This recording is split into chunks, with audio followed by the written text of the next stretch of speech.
Now, as many of you probably know, not all Republicans are Islamophobic. But if you're Islamophobic, you're probably a Republican. I'm just saying. And the Don't Be Politically Correct party, the Introduce Religion into Our Schools Because Murica party, they generally seem to take umbrage not only with Muslims, but with the symbolism and language of Islam. For example, a woman wearing a hijab is regularly viewed with distrust because a woman who chooses to cover herself must be an oppressed woman after all, right? It's not like really devout Christians or Jews do that. And the news of the day is this. A popular Muslim activist talks about jihad in the U.S. and then, of course, is misquoted and attacked. Now, before I get to that, let me just say at the outset that for me personally, I'm about as much of a non-believer as it gets. I'm the guy who'd rather talk to you about how your holy book came to exist in the first place, what was its place of origin, who wrote it, how was it compiled before I'd ever find any redeemable truth to any holy book as it exists on this planet. I'm the guy that when people with white shirts and black ties show up at my door to preach the good word, you drew the wrong straw, kid, because I'll talk to you for the next hour and a half, but there ain't going to be no conversion to happen that day. I guess that's what I'm saying. As my grandmother once told me, I don't believe that a God would allow for a murder of 6 million Jews, and if there is, it's not a God that I would ever worship. Love me or hate me, that's just who I am, and that's not likely to change. But I have tremendous respect for those who do believe. There's something redeemable and beautiful and virtuous about pious people who exist on this planet. I may not share your beliefs, but I respect your fortitude and would fight to defend your right to worship whatever God that may be. Even Scientology, which is a horrible, horrible cult, or Mormons because Jesus was from Missouri? Really? But here we are, the three main religions in the U.S. come from the Book of Abraham, and yet despite so many more similarities to each other and so much reverence to Jesus, the Son of God, within Islam and the Quran itself, ever since 9/11, we've seen a horrific split among Christians and specifically the more fearful, racist Republican types relative to how they feel about Muslims. Once again, you show a woman in a hijab, and watch out! God forbid a Muslim says the word jihad or accidentally leaves their backpack at the airport.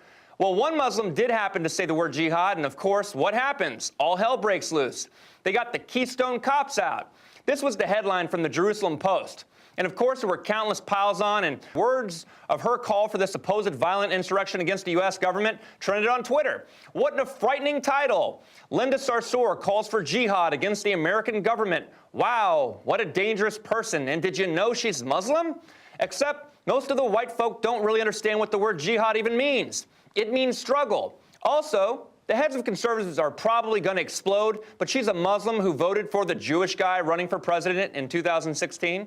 And Linda Sarsour, she's like 5'0", weighing maybe 110 pounds, totally wet. She's got a voice that could carry through a canyon and does. This is not an oppressed woman. She speaks on behalf of oppressed communities. She's a lioness. She is strong and powerful. She has integrity and courage. She's a bit guarded, but she has to be because she's getting attacked constantly for just being who she is, a Palestinian American who regularly calls out Israel's campaign of apartheid and ethnic cleansing. Because f*** Israel.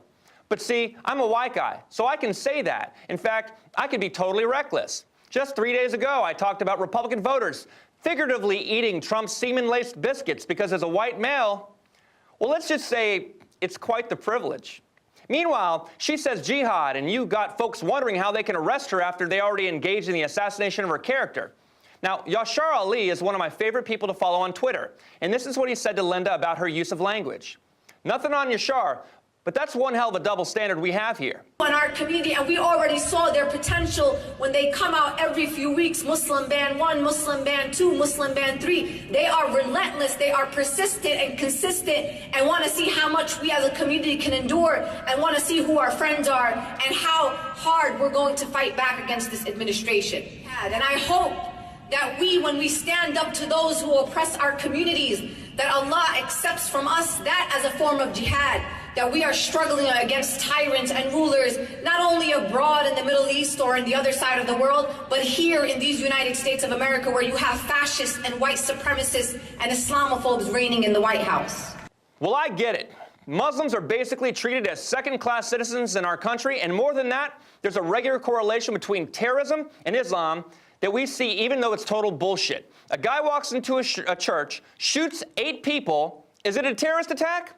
Don't worry, the corporate media will let you know when they figure out if the attacker was Muslim or not. Oh, it was a white guy? He was just a loner with some mental health issues.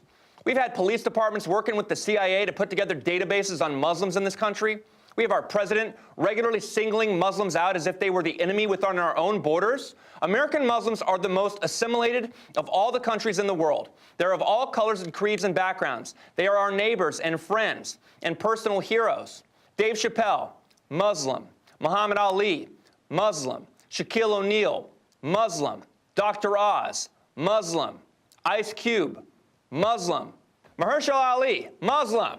They're 1% of the American population, but 10% of our doctors. They're soldiers and business owners and engineers and teachers and comedians.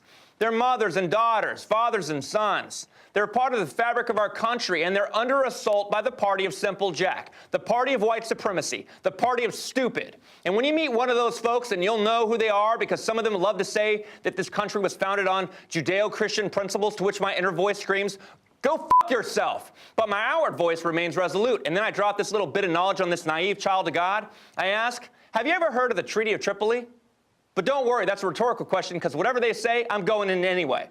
See, the Treaty of Tripoli was signed in 1796 between the United States and present-day Libya, a self-described Muslim nation. Every single U.S. senator ratified that treaty, 100%. These were the founding members of our country, after all, and it was signed by our second president, John Adams. Quote, as the government of the United States of America is not in any sense founded on the Christian religion, as it has in itself no character of enmity against the laws, religion, or tranquility of Muslimin, aka Muslims, and as the said states never have entered into any war or act of hostility against any Muslim nation, it is declared by the parties that no pretext arising from religious opinions shall ever produce an interruption of the harmony existing between the two countries. Like I said, my inner voice says, go f*** yourself. But that doesn't quite have the same ring to it. My name is Daniel Goldman with Content.News, where we are always free to share the truth.